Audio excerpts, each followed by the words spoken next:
میاں صاحب، بہت دیر کے بعد آج مل بیٹھنے کا اتفاق ہوا۔ بیگم صاحبہ: جی ہاں۔ میاں صاحب: مصروفیتیں؟ بہت پیچھے ہٹتا ہوں، مگر نااہل لوگوں کا خیال کر کے قوم کی پیش کی ہوئی ذمہ داریاں سنبھالنی ہی پڑتی ہیں۔ بیگم صاحبہ: اصل میں آپ ایسے معاملوں میں بہت نرم دل واقع ہوئے ہیں، بالکل میری طرح۔ میاں صاحب: ہاں، مجھے آپ کی سوشل ایکٹیویٹیز کا علم ہوتا رہتا ہے۔ فرصت ملے تو کبھی اپنی وہ تقریریں بھجوا دیجیے گا جو پچھلے دنوں آپ نے مختلف موقعوں پر کی ہیں۔ میں فرصت کے اوقات میں ان کا مطالعہ کرنا چاہتا ہوں۔ بیگم صاحبہ: بہت بہتر۔ میاں صاحب: ہاں بیگم، وہ میں نے آپ سے اس بات کا ذکر کیا تھا۔ بیگم صاحبہ: کس بات کا؟ میاں صاحب: میرا خیال ہے ذکر نہیں کیا۔ کل اتفاق سے میں منجلے صاحبزادے کے کمرے میں جا نکلا۔ وہ لیڈی چیٹرلیز لور پڑھ رہا تھا۔ بیگم صاحبہ: وہ رسوائے زمانہ کتاب؟ میاں صاحب: ہاں بیگم۔ بیگم صاحبہ: آپ نے کیا کیا؟ میاں صاحب: میں نے اس سے کتاب چھین کر غائب کر دی۔ بیگم صاحبہ: بہت اچھا کیا آپ نے۔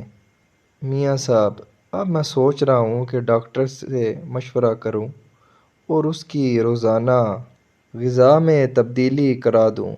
بیگم صاحبہ: بڑا صحیح قدم اٹھائیں گے آپ۔ میاں صاحب: مزاج کیسا ہے آپ کا؟ بیگم صاحبہ: ٹھیک ہے۔ میاں صاحب: میرا خیال تھا کہ آج آپ سے درخواست کروں۔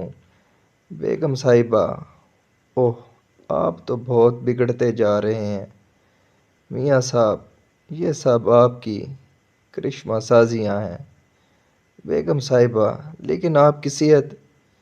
میاں صاحب: صحت اچھی ہے، لیکن ڈاکٹر سے مشورہ کیے بغیر کوئی قدم نہیں اٹھاؤں گا، اور آپ کی طرف سے بھی مجھے پورا اطمینان ہونا چاہیے۔ بیگم صاحبہ: میں آج ہی مس سلڈھانا سے پوچھ لوں گی۔ میاں صاحب: اور میں ڈاکٹر جلال سے۔ بیگم صاحبہ: قاعدے کے مطابق ایسا ہی ہونا چاہیے۔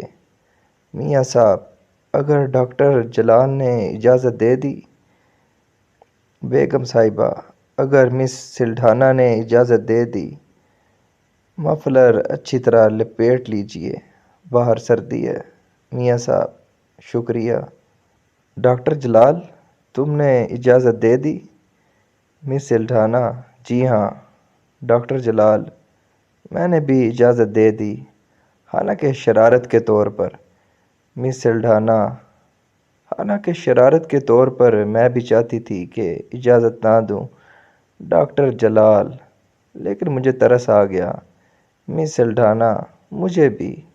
ڈاکٹر جلال: پورے 1 برس کے بعد وہ؟ مس سلڈھانا: ہاں، پورے 1 برس کے بعد۔ ڈاکٹر جلال: میری انگلیوں کے نیچے اس کی نبض تیز ہو گئی جب میں نے اس کو اجازت دی۔ مس سلڈھانا: اس کی بھی یہی کیفیت تھی۔ ڈاکٹر جلال: اس نے مجھ سے ڈرتے ہوئے کہا، ڈاکٹر، ایسا معلوم ہوتا ہے میرا دل کمزور ہو گیا ہے، آپ کارڈیوگرام لیجئے۔ مس سلڈھانا: اس نے بھی مجھ سے یہی کہا۔ ڈاکٹر جلال: میں نے اس کے ٹیکا لگا دیا۔ مس سلڈھانا: میں نے بھی، صرف سادے پانی کا۔ ڈاکٹر جلال: سادہ پانی بہت بہترین چیز ہے۔ مس سلڈھانا: جلال، اگر تم اس بیگم کے شوہر ہوتے۔ ڈاکٹر جلال: اگر تم اس میاں کی بیوی ہوتیں۔ مس سلڈھانا: میرا کریکٹر خراب ہو گیا ہوتا۔ ڈاکٹر جلال: میرا جنازہ اٹھ گیا ہوتا۔ مس سلڈھانا: یہ بھی تمہارے کریکٹر کی خرابی کہلاتی۔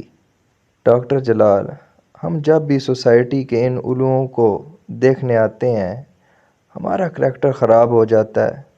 مس سلڈھانا: آج بھی ہوگا۔ ڈاکٹر جلال: بہت زیادہ۔